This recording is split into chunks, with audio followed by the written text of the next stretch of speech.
Hello, folks. I am coming to you today to talk about the thyroid. I get a lot of questions specific to thyroid issues, and there are some specific things you do want to keep in mind when you are working to reverse the symptoms of thyroid issues.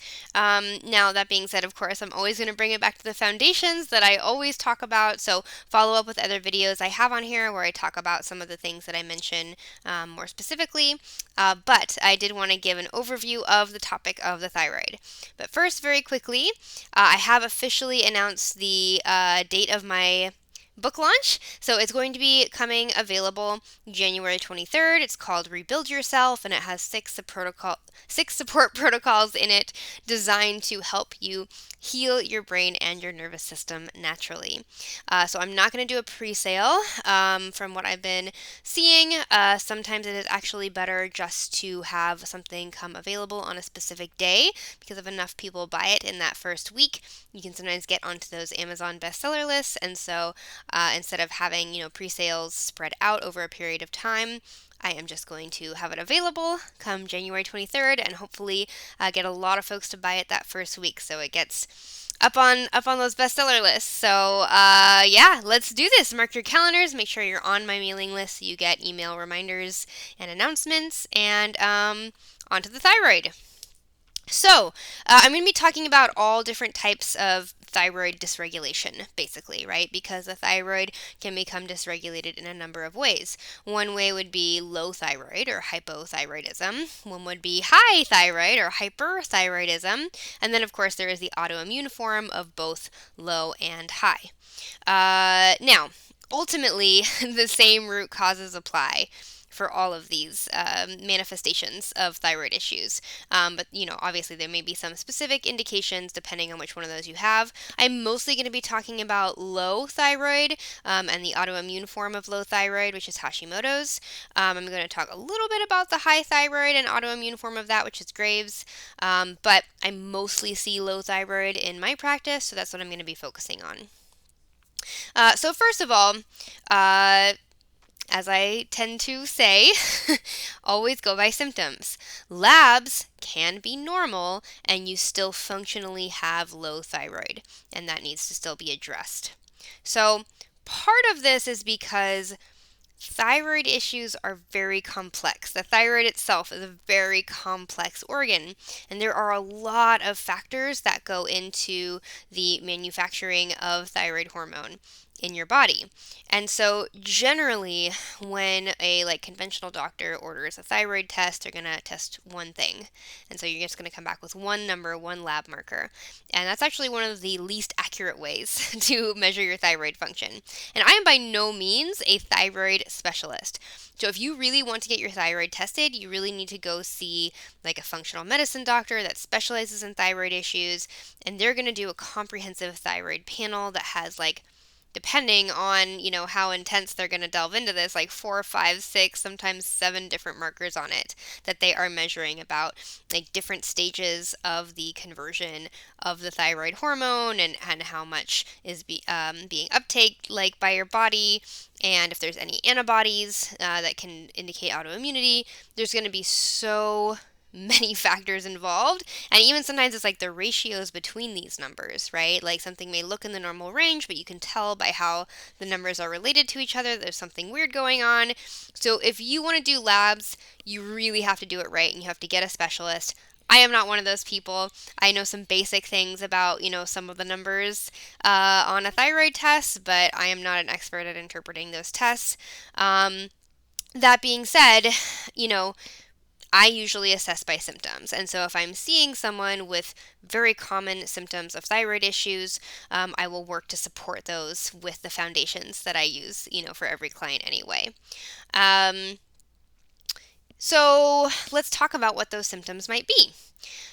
So for low thyroid, again, which is the one I see most commonly, really this is going to be indicated by symptoms of a compromised metabolism because the thyroid hormone is so important in having a really active, healthy metabolism. So this is going to be puffy, dry, sad, cold. These are the things you want to think about, right? So a lot of people with thyroid issues tend to have a little bit of excess weight, or a lot of excess weight, but generally have trouble gaining weight. They're just like a little puffy, a little chubby. They tend to be cold a lot. I get this really bad when my thyroid isn't doing as well. So like really cold nose, cold fingers, cold toes, just can't warm up. Very dry skin, maybe dry sinuses, can be dry mouth, dry eyes, other kinds of, skin sensitivity and issues due to just kind of chronic dehydration. Constipation is very common. And then mood wise, you're just going to be so tired. You don't want to do anything. You're just depressed. You're flat. Nothing's that exciting. You just kind of feel apathetic about everything. You may even have a hard time getting out of bed, get motivated to do anything. Your vitality is just not going to be there. Also, many people have compromised immune systems, right? They get sick a lot, or they have trouble with their fertility. These are very common factors as well. So, if that really is like, oh, that paints a picture and reminds me of myself, you may be struggling with low thyroid. And like I said, you can certainly get the labs to confirm that, but you really want to get comprehensive labs. Assessed by someone who really, really knows their stuff when it comes to the thyroid. And again, the things I'm going to recommend in this video, you can try implementing even without doing labs, and see if it helps. Now, with hyperthyroid or overproduction of thyroid hormone, you're going to get the opposite of these things, right? You're going to have diarrhea instead of constipation. You're going to have anxiety and panic instead of depression and apathy. You're going to have tachycardia, right? You're going to have a really elevated heart rate. So like I said, I see this less often as a manifestation of thyroid issue, but it's still in the spectrum of just dysregulation of this organ. Now, this is also important to know when you have low thyroid, because a lot of times people have been on medications like thyroid, synthetic or natural thyroid hormone replacement for a long time. And as they start to heal their thyroid, from a more holistic perspective, sometimes they don't actually need as much medication or supplementation, and they can start to cut down on that. And if they don't, they will start getting symptoms of hyperthyroid. And so I always recommend, like, if you have had low thyroid historically, but then you start getting some of these symptoms of hyperthyroid, it may mean that your medication needs adjustment, and you should be very diligent and conscious of this as you're going through a thyroid healing protocol, because it may start working better and you don't need as much. So you need to really be in contact with your doctor or naturopath when you're doing this, and make sure that's all accurate. Okay, so what are these foundations they keep talking about? How do we support the thyroid naturally? So the first way is through nutrients, right? We need certain nutrients just for the raw materials of producing thyroid hormone and making all the chemical reactions, all the metabolic reactions that happen to create that conversion. We need key nutrients, which are nutrients that a lot of people are deficient in. So the basic one, and honestly probably the easiest one to correct, is tyrosine. Tyrosine is an amino acid that is the base precursor to thyroid hormone. And so this is, of course, broken down from the protein we eat. And this is why I really promote a really reasonable amount of protein in the diet from animal sources, because the best, most nutrient-dense sources of tyrosine and its precursor, phenylalanine, which is a fun one to say, come from things like cod, halibut, shrimp, beef, chicken, right? All of these very high protein, nutrient dense animal foods. So I do recommend eating those high protein kinds of animal foods with every meal. Now, how much protein people need in order to feel good with their thyroid varies from person to person.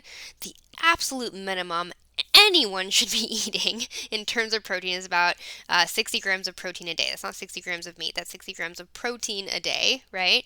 And then a lot of people need to do, quite a bit more than that. A lot of people do better with 80 to 90 grams of protein, or even up to 110, 120 grams of protein.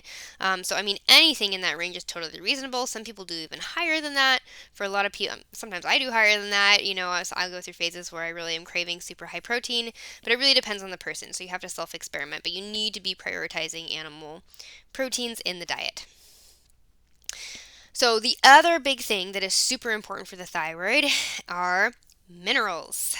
So, minerals and electrolytes are essential for the thyroid, and a lot of people are deficient in electrolytes and minerals nowadays because they're depleted from our soils, they're depleted from our water, and seafood, which, I mentioned cod and shrimp and stuff like that for tyrosine, but also seafood is one of the best sources of minerals that we need for our thyroid, and because of the toxicity currently present in a lot of our seafood nowadays, people aren't eating as much of it, which, is a fair concern. Honestly, that is a real thing. There are a lot of heavy metals and microplastics in our seafood nowadays, and so you kind of have to weigh the pros and cons on that. I don't actually recommend that people completely cut seafood out of their diet. I think a lot of people really benefit from a reasonable intake of seafood, but you do want to be conscious of it because of those concerns with toxicity.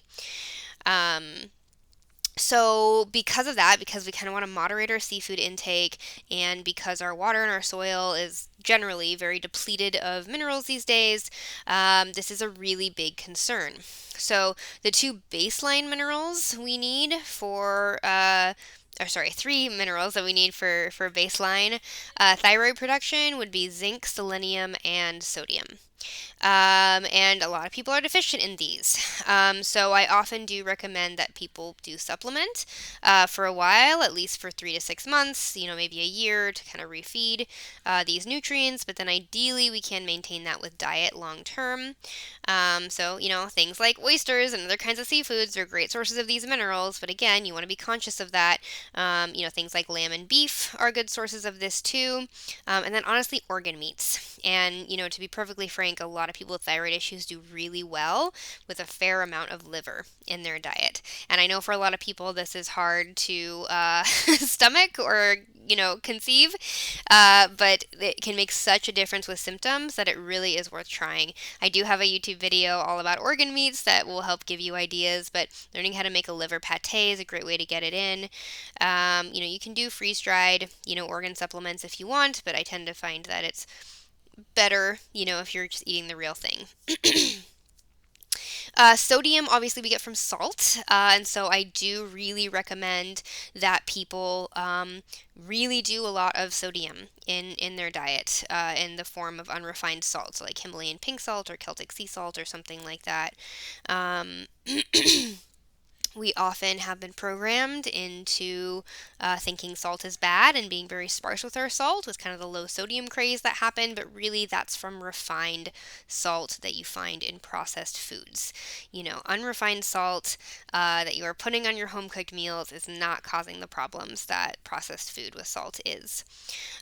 So, this also addresses a concern people have about a lot of my dietary protocols that I do with people, which tend to be low carbohydrate, because people have this idea that, that's going to destroy your thyroid.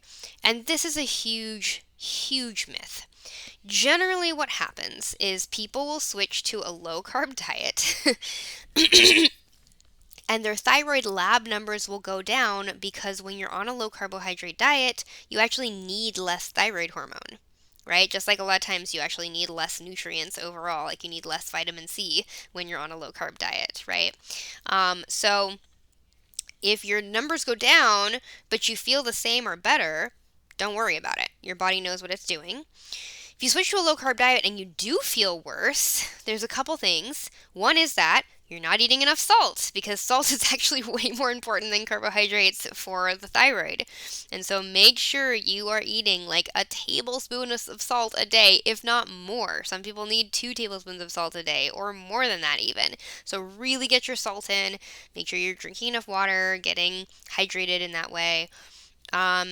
And then also, a lot of people go low carb and they're not eating enough calories, right? Because you're going to get most of your calories from fat and protein when you go to a low carb diet. And a lot of people have had such a weird, skewed idea about how much animal food you should eat, right? That they start having these really tiny, low calorie meals. And a low calorie diet will absolutely mess up your thyroid, right? So if you are not eating enough food, if you're not eating enough calories, yeah, that's going to affect your thyroid, regardless of what kind of food you're eating. So make sure you're eating enough food, that you're getting enough calories in every day.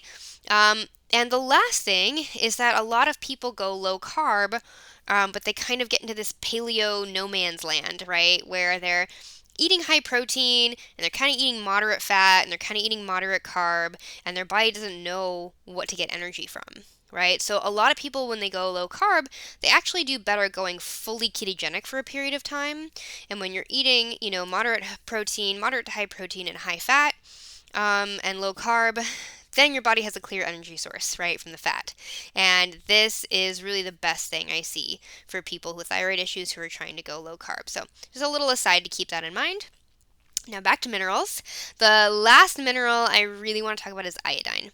And this is because a lot of us have extreme iodine deficiency. Not enough to give us a goiter, although I do have clients come to me with goiters, so it's still happening. But you can still have iodine deficiency without getting a goiter, right? There's a spectrum of deficiency with all things, right? You can be functionally deficient in iodine, without having that full intense clinical, presentation that we kind of stereotypically talk about. Part of this is because we have so much exposure to the other halogen minerals, which are in that same group as iodine in our society today. So we have chlorine in our water and in our pools, and hot tubs. We have bromine as a byproduct of a lot of manufacturing, right? So it's on our clothes, it's on our furniture, it's off-gassing from all sorts of things. A lot of us have fluoride in our water as well. And all of these minerals are very toxic and displace iodine in our body and make us not absorb it as well, because it competes for the same pathways of absorption in the body. So they've actually done studies where they can correlate low thyroid numbers with places where the water has fluoride in it. So this is a real issue for people, and a lot of times people actually do have to supplement very high doses of iodine to correct this, because iodine is super essential for the thyroid, for fertility, for the immune system, for all of that kind of stuff. So iodine supplementation when you have thyroid issues is a very controversial topic, so I'm not going to be able to go into all the details of that debate in this video. I do encourage you to do your due diligence, join the Facebook groups about iodine supplementation, read the blogs and articles online, really get into it and assess and think critically and make your own decisions. I'm not telling anyone what to do, not medical advice here, right? But I do find, for myself and a lot of my clients, that high dose iodine supplementation, when done properly, when gone about slowly in a paced way, and when properly supported by these other key nutrients I have also talked about, right? Tyrosine, zinc, selenium, sodium, all of these other cofactors, high dose iodine supplementation can be extremely helpful. Now, when you start supplementing iodine, you will start detoxing some of those other halogen minerals, and so sometimes people do feel worse before they feel better because they have a detox response from it. So you always want to do it really slow. You can always start by doing it just topically on your skin. This is what they do in GAPS, right? It's just because it's a safer way to increase your amounts of it in your body, is to just allow your skin to absorb it. But I find that internal use is often really helpful. But you have to go really slow. And again, do your own due diligence, do your own research, really think about this critically, and start really slow. A lot of people do well, even going up to 12 milligrams of iodine a day, again, when properly supported by the other cofactors, which seems like a really, really high dose, when you look at it on paper, but some people are doing 50 milligrams, 100 milligrams, these doses that seem absurdly high, and yet people are seeing these incredible results from this very high dose iodine supplementation. So again, be very thoughtful. pace it, do your research, make sure you have the proper cofactors built up first, and then go very, very slowly. Start much, much lower than that and slowly build up and just see where you start to feel good. So that would be my recommendation on that. I do find that a lot of people have to supplement to really restore their iodine. Eating seaweed is generally not enough. Okay. So, the last thing I want to talk about is especially to do with the autoimmune form of low thyroid, although this can apply to all of the thyroid issues, is that toxicity is a major factor in terms of the underlying issue of like what initially caused the thyroid problem in the first place. So obviously we talked about the nutrient deficiencies, and I mentioned some toxicity already when I was talking about the chlorine and the fluoride and the bromide and all those kinds of chemicals that we are exposed to. Even if we're filtering our water, we're still often exposed to these things, just like living in the modern world. And heavy metals are another issue. So some people find that they have to do really slow, supportive, gentle detoxification practices on top of, their nutrients, their diet and their supplementation. So anything that's going to boost your mineral status or help you naturally detox. So things like Epsom salts and saunas, anything that's going to make you sweat. I have several videos on detoxification, so look at those. Resetting the gut, right? Because anything that has an autoimmune component, we automatically know there's an issue in the gut and the gut microbiome.